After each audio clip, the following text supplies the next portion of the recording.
If someone came up with such a scenario, everyone would find it unbelievable. It sounded like an implausible plot for a B-grade movie, but regrettably it was a real event. These words Michael Bay borrowed from the judge who sentenced the gang named Son Jim. In this video, I'm about to explain what else Michael Bay borrowed from the real story and what he added from his own perspective. In 1992, the Son Gym appeared to be a thriving enterprise, with approximately 500 people training there. The club was owned by 57-year-old John Meese, who had been a professional bodybuilder in his youth, and had even won first place in the British Championships in 1962. After concluding his sports career, John worked as an accountant for an extended period and even obtained a license as a notary. However, his passion for sports never waned, and in 1987 he opened his own gym with the goal of transforming it into a fitness haven. Unfortunately, John seemed to have no talent for hiring, or perhaps just had a run of bad luck. One of the managers he hired was arrested with a car full of cocaine and amphetamine, and another was a former cop who had been fired from the police for committing a triple murder. The clientele of the gym mirrors the staff, primarily consisting of a questionable criminal element seeking strength and muscle. Additionally, a well-known brand, Gold's Gym Club, opened near Son Gym. Unsurprisingly, there was a severe customer exodus from John's club, prompting him to consider selling Son Gym. However, it was at this point that Danny Lugo arrived for an interview. Lugo was a tall, muscular athlete with immense confidence and incredible charisma. Right from the beginning, Danny told John that he would triple the number of clients, establish an entire fitness empire complete with a line of Son Gym clothing, a range of Son Gym supplements, and even a Son Gym karate section. Lugo also falsely claimed to be a brilliant programmer and asserted that he could develop a special program to manage client debts. John Meese, having learned from bitter experience, decided to investigate Lugo's background and discovered that Daniel and his wife had adopted 3 children from her deceased sister. Raising this large family had led Lugo to face financial difficulties, which ultimately had driven him to a life of crime. In 1989, he posed as a bank representative and met with several entrepreneurs, offering them credit services for small and medium-sized businesses. After collecting money from these entrepreneurs to pay insurance premiums, he disappeared. Lugo was sentenced to 15 months in prison for his fraudulent activities. Despite Lugo's criminal history, he made a strong impression on John and explained that he had turned to a life of crime out of necessity to support his adopted children. John Meese, moved by this explanation, chose to hire Lugo. That's nothing. Welcome aboard. Thank you, sir. I will not disappoint you. But Danny Lugo wasn't just an empty talker. He quickly revitalized the gym's business and assumed the role of its general manager. Then Lugo hired his close friend, Noel Adrian Doorbal. Thanks to steroids and rigorous training, Adrian weighed well over 100 kilograms of solid muscle, but he was somewhat gullible and often succumbed to the influence of his more assertive friend. Danny Lugo and Adrian Doorbal played pivotal roles in the impending tragedy, serving as the backbone of the criminal organization that would later be known as the Son Gym Gang. Everyone who knew these two noticed that on screen in the film, the actors bore a striking resemblance to the real criminals. However, the third member of the gang in real life was the opposite, a puny guy, weighing half as much as Dwayne Johnson, who plays him.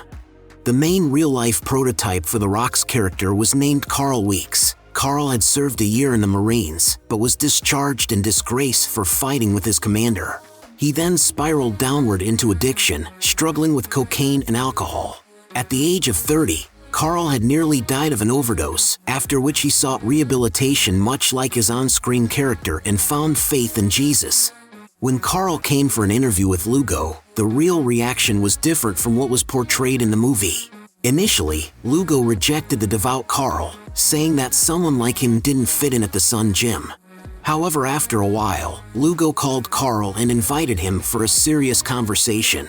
When the skinny Carl Weeks arrived at the club's office, he found not only Lugo and Doorbal but also another character who wasn't portrayed in the movie, Stevenson Pierre, a longtime employee at the club's front desk. Lugo offered Pierre and Weeks $100,000 for a couple of days' work, specifically to assist in dealing with a man named Marc Schiller, who was supposedly a real scoundrel and had allegedly stolen a significant sum of money from Lugo and another individual from the gym, Jorge Delgado. As you might have guessed by now, the emotional speech given by Lugo about Marc Schiller's fraud was a lie. Marc Schiller, in the movie known as Victor Kershaw, was half Colombian and half Jewish. He had grown up in New York City, where he moved with his parents at the age of 4. After college, he worked for an oil company in Colombia. However, after his boss was kidnapped by gangsters, he decided to move back to the United States, ironically thinking it was safer. Schiller relocated to Miami, where he opened an accounting firm and a nutritional supplement company. He, so to speak, struck gold and quickly became rich. However, soon he had to face a betrayal worse than that of Judas himself. In the movie, this moment is also not revealed, but Lugo's friend from Sun Gym, Jorge Delgado, from whom Schiller also allegedly stole money, was once Schiller's companion. Moreover, Schiller not only did not steal anything, but he, so to speak, gave a helping hand to Delgado and pulled him out of a pit of despair. Delgado had had a car sales business that went bankrupt. His wife, who worked in Schiller's office, ran to her boss and started crying, explaining that they had nothing to live on. The generous Schiller then hired Delgado as his assistant, and later they started a business together, selling nutritional supplements. A little later, Delgado signed up for workouts at the Sun Gym with instructor Lugo. Contrary to the portrayal in the movie, it was Delgado who attended the workouts, not Schiller. Lugo made such a strong impression on Delgado that he wanted to involve him in a business with Schiller selling nutritional supplements. Schiller from the very beginning did not like Danny Lugo. He considered him creepy and dangerous, and as it turned out, he was right. People said that Lugo had a magical influence on others, causing them to fall under his spell, akin to a rabbit freezing in front of a boa constrictor. So it was not difficult for Lugo to convince Delgado that Schiller was not worthy of his wealth. After gathering the gang in his office, Lugo announced his plan. They would kidnap Schiller, take him to a prearranged warehouse, and torture him until he signed over all his property to the Sun Gym gang. If necessary, they would kill him. At this point, Pierre and Weeks were taken aback, but the promise of $100,000 was too tempting, and they finally agreed. However, kidnapping the victim turned out to be more difficult than the gang initially thought. At first, they planned to knock on Schiller's door in Halloween costumes, but at the last moment, they decided to spend their night in a strip bar. They were not very smart, so the kidnapping plans were also poorly conceived, and especially poorly executed. A few days later, they chased Schiller in a car for several hours, but he swerved onto a nearby highway, and the gang apparently didn't have a skilled driver who could react in time. The gang then came up with the idea of blocking Schiller's SUV in a narrow street, but at the last minute the rented car for the job wouldn't start. It was the 7th failed attempt, after which a furious Lugo declared he would kidnap Schiller today no matter what it took. Then Lugo told Pierre Stevenson that he didn't have the guts, and replaced him with the 150-kilogram bulky Mario Sanchez. Mario also worked at the ill-fated Sun Gym as an instructor. Moreover, he had a security license and could carry a gun. On the same afternoon, Schiller left his restaurant, and on his way to his SUV, he was attacked by the bodybuilders. From the start, they beat and tasered Schiller despite the fact that he did not resist. Taking them for common robbers, Schiller shouted at them to take the money and the car. However, the gang ignored him, blindfolded him with duct tape, and kicked him all the way to the warehouse.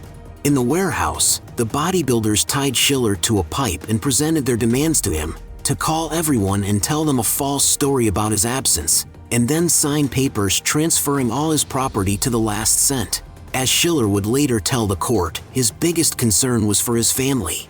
If the bandits had kidnapped his loved ones, he would have surrendered at once. But having learned that his family would be safe, he decided to hold on until the last, hoping that the bandits would retreat. How badly he underestimated Lugo's bloodthirstiness. He was beaten every day, and had his skin slowly burned with his own $700 lighter. The entire time he was tortured, Schiller's eyes were wrapped in duct tape that scraped the skin on the bridge of his nose down to the bone. He was also not allowed to go to the bathroom the entire time he was held captive, forcing him to sit in his own waste products. After all that, Lugo bought a gas burner and started burning Schiller's skin. Following this, he finally gave in and started signing papers. After the last transfer at the bank was confirmed, Lugo decided it was time for the prisoner to die. Doorbal was in complete agreement, while the softer Pierre and Weeks hesitated.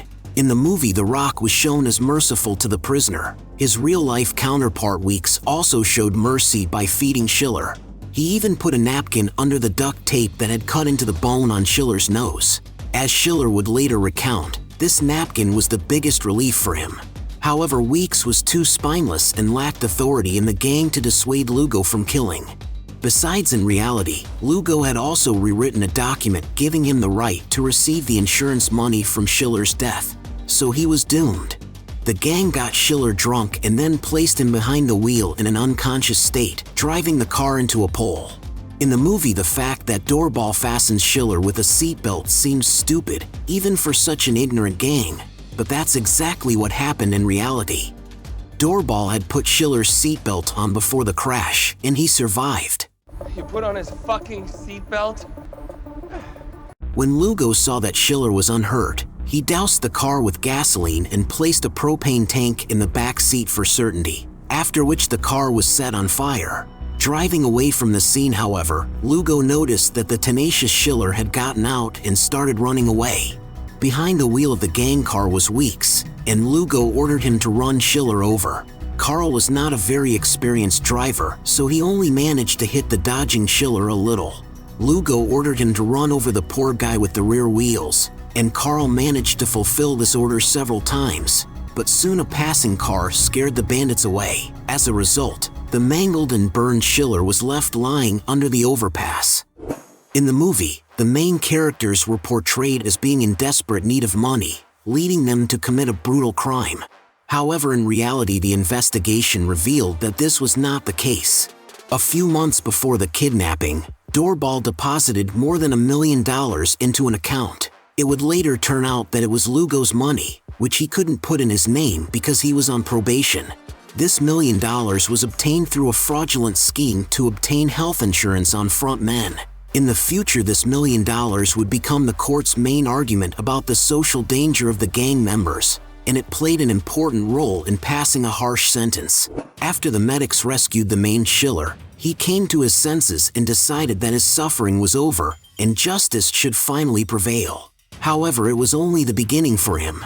No one believed his story. The medics assured Schiller that he was drunk and had crashed into a pole. The police also did not believe his story of being kidnapped by bodybuilders and so did not initiate a case. With difficulty, the desperate Schiller was able to get the nurse to call his lawyer. The lawyer took a long time to recognize Schiller's voice, and apparently he didn't believe his story either, or he realized that Schiller wouldn't be able to pay for his services. So the lawyer suggested he contact a private investigator and not call him again. Private Detective Ed Du Bois, unlike in the movie, was not retired. He had his own private investigation agency and often cooperated with the police. Du Bois advised Schiller to flee the hospital immediately, and he flew away in a medical helicopter rented for him by his sister for $6,000. The sister took Schiller to her home on Long Island. She had literally yanked him out of the hospital in defiance of the doctors, who were screaming that he couldn't be touched and that it would kill him. In fact, the opposite happened. 2 hours after Schiller left in the helicopter, Lugo and his gang arrived at the hospital. Detective Du Bois meanwhile began to investigate. His first clue was that Schiller had identified the two bandits. The criminals knew details about him that only someone very close to them could know. Additionally, Delgado was now the owner of Schiller's restaurant. Schiller, being a discerning man, had immediately understood that Delgado was involved in his kidnapping. The second identified criminal was Lugo. Schiller recognized him by his distinctive husky voice, not by his cologne, as shown in the movie. The detective also began examining the documents and had discovered that they were notarized by John Meese. Du Bois knew this man. They had attended the same school in the 60s. Moreover, their offices were on the same street, and John had even sometimes utilized the services of Ed's detective agency. Michael Bay didn't reveal such a fantastic coincidence. The detective made an appointment with John Meese, during which the notary calmly stated that he did not know of any Schiller. He could only speak of Daniel Lugo as a good man, and Delgado was a regular customer of his fitness center, who also raised no suspicions. When the detective placed the certified documents in front of the elderly notary, which had the most crooked signatures imaginable, Meese turned pale. When he came to his senses, he muttered that maybe Delgado and Lugo could clarify the situation better. At the subsequent meeting with the detective, Delgado calmly dismissed the strange documents, claiming it was a routine transaction. The detective, infuriated by this insolence, declared his determination to take down the Sun Jim gang at any cost. In response, Delgado suggested that perhaps Lugo could provide better clarification and promised to bring Danny to the next meeting. In the meantime, Danny had been residing in the mansion that had been seized from Schiller. Schiller's neighbors were a bit surprised by his sudden disappearance and the presence of unfamiliar individuals loitering on his lawn. As always, leveraging his gift of persuasion, Lugo explained that he worked for the CIA, asserting that due to Schiller's alleged criminal activities, he had been deported. Lugo and his colleagues were assigned to oversee all the property in the house. The neighbors were not perplexed by the fact that these supposed special agents were utilizing Schiller's belongings. In fact, Lugo had endeared himself to the local property owners, even lending a hand in changing street light bulbs a couple of times. Lugo believed fully in his impunity, even going so far as to renegotiate the contract with the company that maintained the pool at Schiller's house in his own name. Lugo and Doorbal began frequenting the local strip club every night. There, Danny met a stripper named Sabina, a finalist in the Miss Romania contest. At the club, she was one of the most beautiful performers, and apparently she was head over heels in love with Lugo. At first, Danny told her that he was working in the music business and would love to cast her in a music video. As the relationship progressed, he gave her more and more money, and then he took care of her on a full-time basis, renting a house for her. But soon Sabina began to be suspicious, because her new lover was clearly hiding something. Lugo lied regarding the music business. The shooting of the music video never took place, and he was constantly flying to the Bahamas for some mysterious urgent affairs. These urgent matters were nothing more than the opening of offshore companies to withdraw money. It was all very suspicious, and finally Sabina called Danny for a frank conversation. Lugo put on a mysterious air and told Sabina that he was a CIA operative and his frequent travels were related to secret missions. He recounted some false stories from his heroic past, and the silly girl seemed to believe him. Lugo had finally, as he thought, realized his American dream. Just like in the movie, he carefully tended the front lawn of his new house, lavishly spent his money, and didn't want to meet with the detective. When the detective Du Bois and his partner arrived for another meeting, at which both Delgado and Lugo were supposed to be present, they found only John Meese in the office. John took the detectives to a spare room to wait for the suspects to arrive.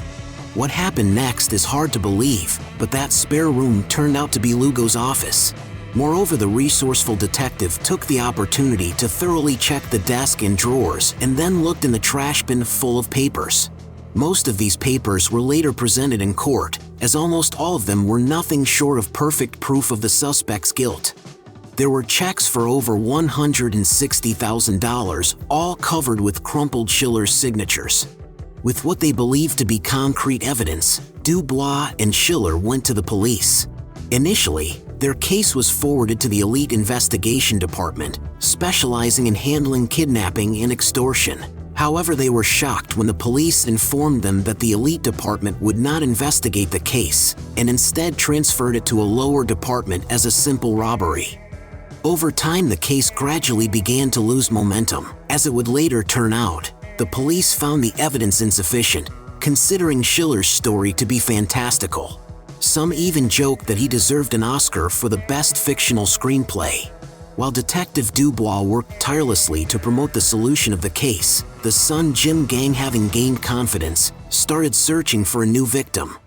Entrepreneur Frank Griga became their target, known for owning a phone sex agency. Lugo pitched to Frank the promising prospects awaiting his investment in the development of a similar business in India, persuading him to get involved. Subsequently, Lugo informed his naive lover Sabina that a CIA operation of kidnapping of a dangerous state criminal and his girlfriend was necessary, emphasizing the matter's national security importance. Lugo needed someone trustworthy, and Sabina willingly agreed to assist with the kidnapping, fueled by a sense of patriotism. Before her eyes, the gang members were preparing everything they needed for the kidnapping: guns, handcuffs, ropes, syringes, and ampoules of a powerful horse tranquilizer. On May 21, 1995, Lugo, Doorbal, and Sabina went with Frank and his wife to a restaurant. According to the bandits' plan, after the restaurant, everyone would go to Sabina's house, where Frank and his wife Christina would be tied up and prepared for transportation to the warehouse.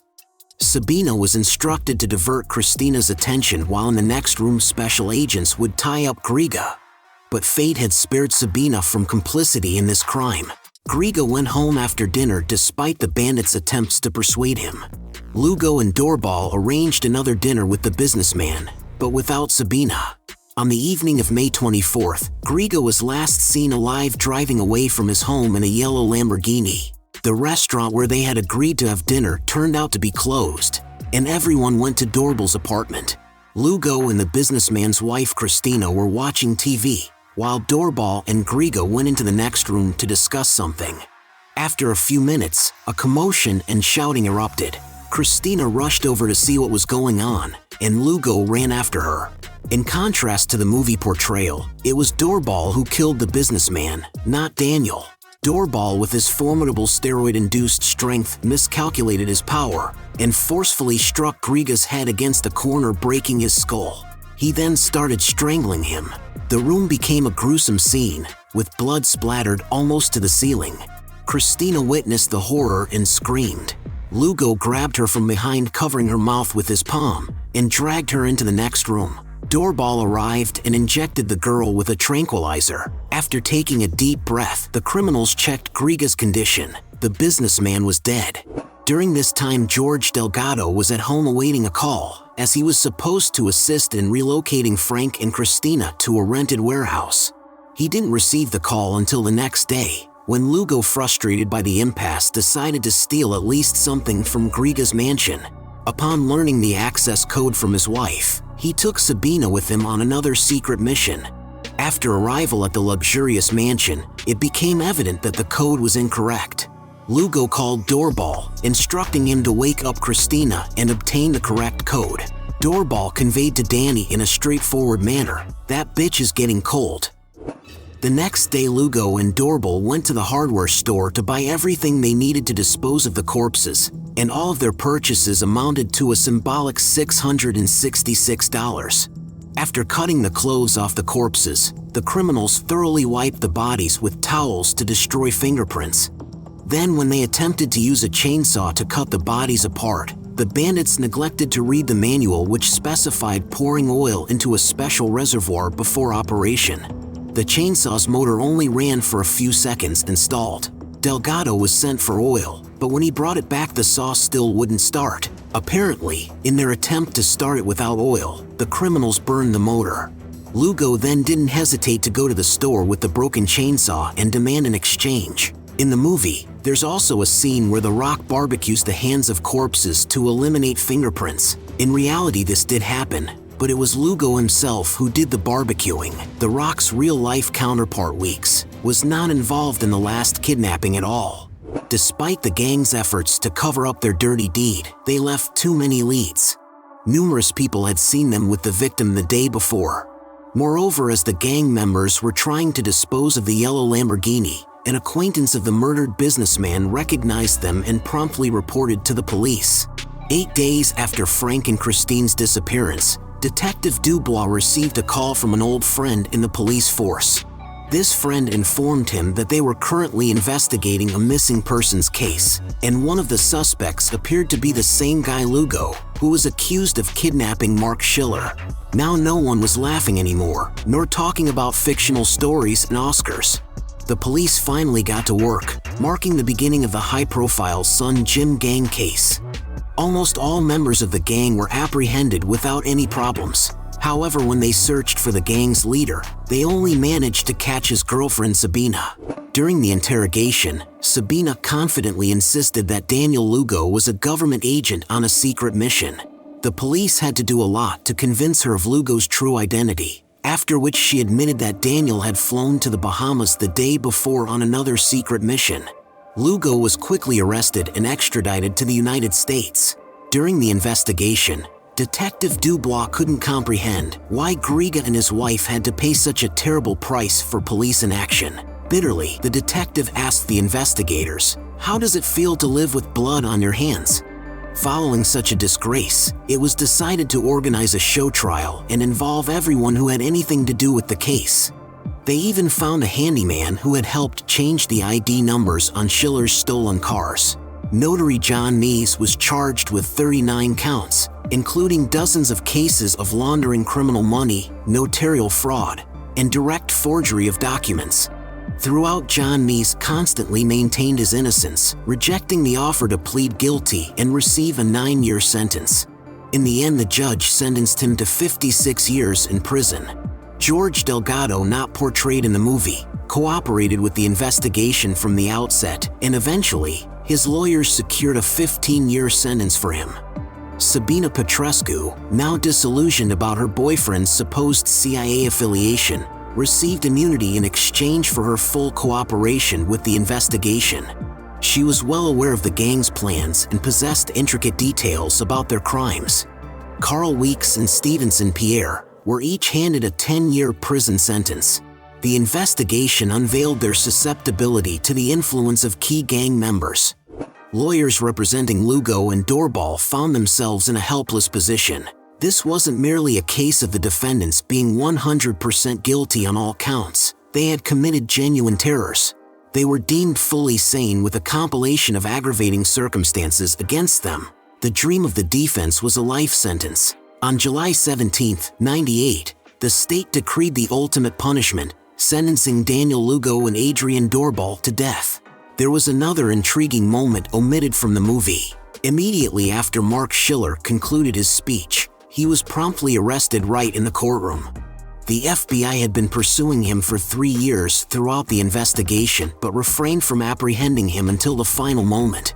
It came to light that they had uncovered Schiller's involvement in a long-standing health insurance fraud that had cost the U.S. $14 million. The prosecutor insisted on a 25-year sentence. However, the judge, exercising his discretion, took into account Marc's courage, cooperation with the investigation, and the considerable suffering he had endured. In the end, Schiller received the minimum sentence for such a charge, 4 years, and was released after serving only 2. Thanks for watching the video to the end. I hope you had a nice time.